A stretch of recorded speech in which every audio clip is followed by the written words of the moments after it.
एक बार फिर से आप लोगों के बीच मैं हूँ दास्तान गोई में आपका हमराज आरजे। मैं शुरुआत करता हूँ आज एक और कहानी की, जो कि है परदेसी। दो पगडंडियों का स्थल, संधि स्थल।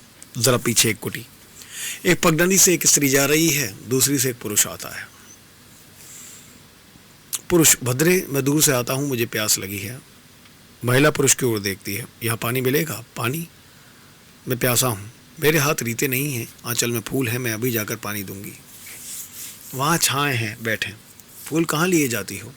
वो सामने देवालय दिखता है, वहाँ मैं इनको चढ़ाकर अभी लौट कर आती हूँ। भद्रे, मुझको प्यास लगी है, फूल मुझे दे जाओ, पानी ला दो।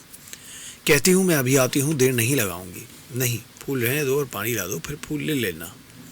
बहुत प्यास लगी है, तनिक ठहर जाओ, मैं अभी लौट कर आती हूँ। नहीं, फूल मुझको दे दो और पहले पानी ला दो, मैं बहुत दूर से आ रहा हूँ। बट वही मैं सवेरे ही भगवान को फूल चढ़ाती हूँ। आज देर हो गई है, मेरा जी अच्छा नहीं था। कहती हूँ मैं अभी आती हूँ, तब तक तुम छाँव में सुस्ताओ, बहुत दूर से आ रहे हो।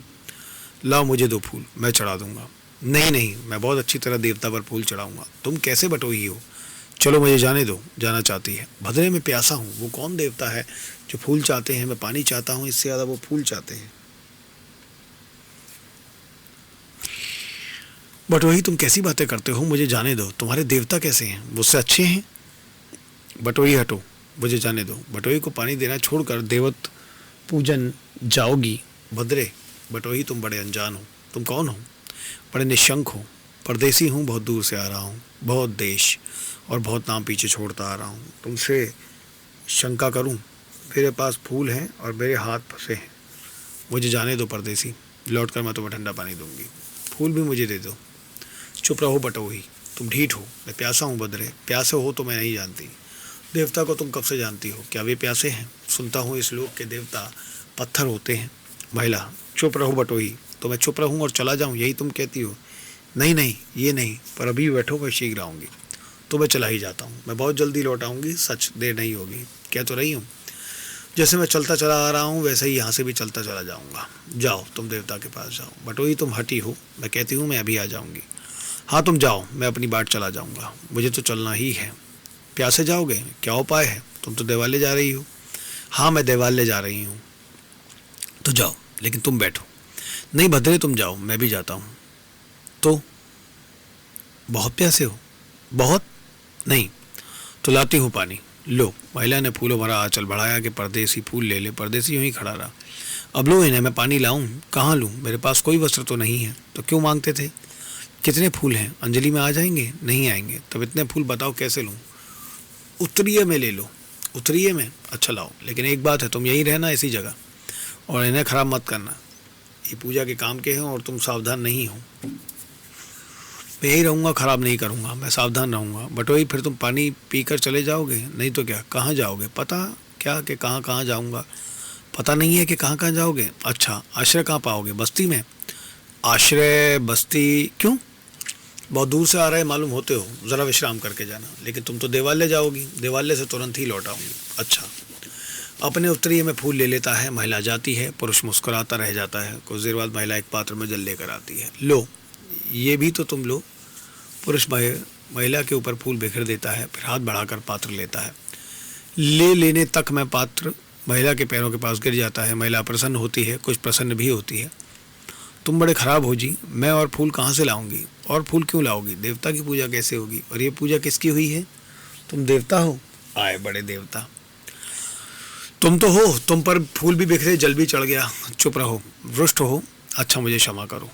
लो, फूल मैं उठा देता हूँ। पुरुष झुककर महिला के पैरों पर और आसपास पड़े हुए फूलों को इकट्ठा करता है। हैं धरती के फूल?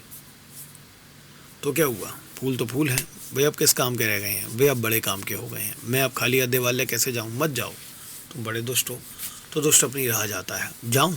ज़रा विश्राम करके जाना। अच्छा।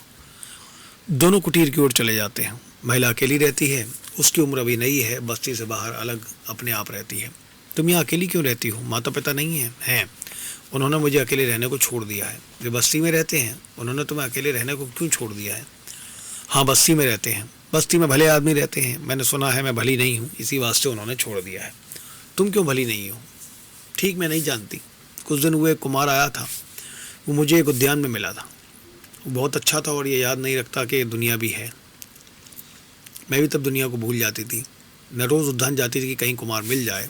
माँ ने कहा ये भला नहीं है, तू वहाँ मत जाया कर, वो लड़का बड़ा ख़राब है। मैंने कहा अम्मा जी वो ख़राब नहीं है। उन्होंने कहा चल दूर हो, अब वहाँ मत जाना। मैं वहाँ नहीं गई। पर दिन मुझे फीका लगता था और रात को नींद कठिनाई से आती थी।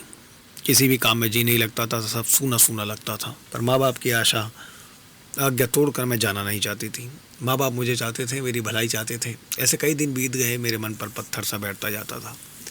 मैं क्या करूं? एक रोज़ मुझे दिखाई दिया कि कुमार हमारी खिड़की की तरफ देख रहा है। मैं खिड़की के पास नहीं गई, पर दूर से छिपकर देखती रही। कुमार वहाँ बहुत देर तक खड़ा रहा। कभी थक कर वो टहलने लगता था, फिर वहीं आकर खड़ा हो जाता था। मुझे उस पर बड़ी दया आई, मन को बड़ा बुरा मालूम हुआ। मैंने खिड़की के पास आकर कहा कुमार तुम चले जाओ। कुमार ने कहा मैं मर रहा हूँ। मैंने कहा कुमार मेरा जी भारी है, अम्मा जी नाराज़ होती हैं, तुम चुपचाप चले जाओ। कुमार ने कहा मेरा जी बड़ा व्याकुल है, ऐसे में कैसे जीऊँगा। मैं फिर नहीं बोल सकी, मेरी आंखों में आंसू आ गए। कुमार भी रोने लगा। तब मुझसे सहा नहीं गया और मैं लौट आई। अम्मा जी को इस बात की सूचना हुई। उन्होंने कहा तू वहाँ कुमार से बातें करती थी, वो बड़ा ख़राब आदमी है। मैंने कहा अम्मा कुमार ख़राब नहीं है। उसके बाद कई दिनों तक मैं देखती रही कि कुमार आता है, पर मैं खिड़की पर नहीं जाती थी। मेरा मन भीतर से भर भर आता था, पर मैं रोक लेती थी। सोचती थी अम्मा जी कहती हैं कि ये ठीक नहीं है और मैं कोई बुरा काम नहीं करूँगी। मेरा मन सवेरे से उस घड़ी की बाट देखता रहता था जब कुमार आता था, पर जब घड़ी पास आ जाती तो मैं घबरा जाती थी। उससे पहले मैं बार बार खिड़की के पास जाती थी। मैं जानती थी कि कुमार जब नहीं है तब खिड़की के पास जाने में बुराई नहीं है, उसमें फ़ायदा कुछ नहीं था, पर हर्ज भी कुछ नहीं था। मेरा मन बहलता था, पर जब कुमार वहाँ दिखाई दे जाता तब मैं भाग आती थी और फिर खिड़की के पास नहीं जाती थी। न जाने तब चित्त की हालत कैसी रहती। फिर मुझको नहीं पता कि क्या हुआ। एक दिन मेरी माँ ने मुझे बहुत धमकाया और कहा निकल जा मेरे यहाँ से कुलच्छी नहीं। माँ मुझे बहुत प्यार करती थी, पर जब वो कहती थी कि कुमार बुरा आदमी है तब मुझे बुरा लगता था। मैं कहती थी कि कुमार बुरा नहीं है, इस पर वो मुझे मारती थी। और मैं फिर से कहती थी कि कुमार बुरा नहीं है, और मैं ज़ोर से कहती थी कि कुमार बहुत अच्छा है। तुम ही बताओ, मुझको कुमार अच्छा दिखता था तब मैं उसको बुरा कैसे कहती। तो सब मैं सह लेती थी, पर कुमार के सामने नहीं होती थी। एक दिन मुझे माँ ने धक्का देकर घर से बाहर कर दिया। बाहर खड़ी होकर मैं सोचने लगी कि मैं क्या करूँ।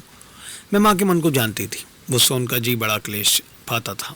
मैं उनको दुख नहीं देना चाहती थी। मैं कैसे कहती कि माँ मुझे भीतर ले लो, मैं ये नहीं कह सकती थी, और मैं चली आई। तभी से मैं यहाँ रहती हूँ। बटोई मैंने सच सच बात कह दी है। अब तुम देख लो कि मैं भली नहीं हूँ। कुमार फिर मुझे नहीं मिला, न जाने वो कहाँ है। बटोई मुझे अकेलापन अच्छा नहीं लगता। देखो परदेसी, तुम्हें बस्ती के लोग यहाँ आने के कारण भला नहीं कहेंगे।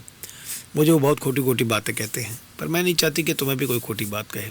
तुम परदेसी हो, तुम्हें लोगों की खोटी बात की परवाह ना हो तो परदेसी तुम कुछ रोज़ यहाँ लेकर चले जाना, मेरा जी लग जाएगा। यहाँ कौन कब आता है। मैं समझा। तुम क्या समझे परदेसी, और तुम चुप क्यों हो गए। कुछ नहीं, देखो मैं प्रवासी हूँ, मुझको खराज खोटा नहीं चुनता। मैं यहाँ कुछ रोज़ रहूँगा। परदेसी, तुम किस देश के वासी हो, तुम्हें खरा खोटा नहीं छूता। पुरुष, मैं अनेक देश देशांतरों में घूमा हूँ, पर यहाँ तुम लोगों का देश न्यारा है, और सब जगह तो ऐसे खरे खोटे की बात नहीं है। बदले, क्या तुमको पक्का मालूम है कि तुम खोटी हो। हाँ, मैं ऐसा ही जानती हूँ, नहीं तो लोग मुझे क्यों दूर दूर आते। एक और लोग भी है, इस तुम्हारे लोग से वो अगला है।